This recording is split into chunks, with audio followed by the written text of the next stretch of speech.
2025-এর mega অকশনে Lucknow super giant কি তাহলে রোহিত শর্মাকে 50 কোটি টাকা দিয়ে টিমে নেবে? গত কয়েক সপ্তাহ থেকেই 2025 আইপিএল এর মেগা অকশনের জন্য অনেক সব খবর সামনে আসছে, যেখানে কোন প্লেয়ার কোন টিমে যোগ দিতে পারে ইত্যাদি। তার মধ্যেই লখনৌ সুপার জায়ান্টের ক্যাপ্টেন KL রাহুলকে নিয়ে একটা নিউজ আসছিল যে KL রাহুল হয়তো আরসিবিতে জয়েন করতে পারে, কারণ গত বছর আইপিএলে KL রাহুল আর LSGর মালিক সঞ্জীব গোয়েঙ্কার মধ্যে একটা ঝামেলা হয়েছিল মাঠের মধ্যে, তা সবাই দেখেছে গত বছর, যেটা নিয়ে KL রাহুল হয়তো লখনৌ সুপার জায়ান্টে থাকবে না, তাই LSGতে ছেড়ে সে হয়তো আরসিবিতে জয়েন করতে পারে। তাই LSG এবার 2025 আইপিএলে মুম্বাই ইন্ডিয়ান্স থেকে হয়তো রোহিত শর্মাকে মেগা অকশনে কিনে নেবে 50 কোটি টাকা দিয়ে।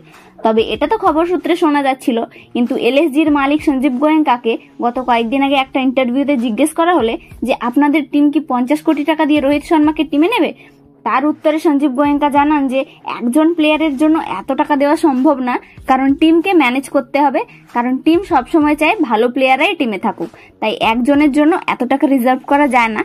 তাছাড়াও রোহিত শর্মার নাম মেগা অকশনে থাকবে কিনা সেটাও দেখতে হবে। তবে হ্যাঁ, রোহিত শর্মা যদি অকশনে থাকে, মুম্বাই ইন্ডিয়ান্স যদি তাকে রিলিজ করে, তাহলে মোটা অঙ্কের টাকা দিয়ে টিম তাকে কিনতে চাইবে। তার মানে এই নয় যে 50 কোটি টাকা দিয়ে কোনো টিম রোহিত শর্মাকে কিনবে।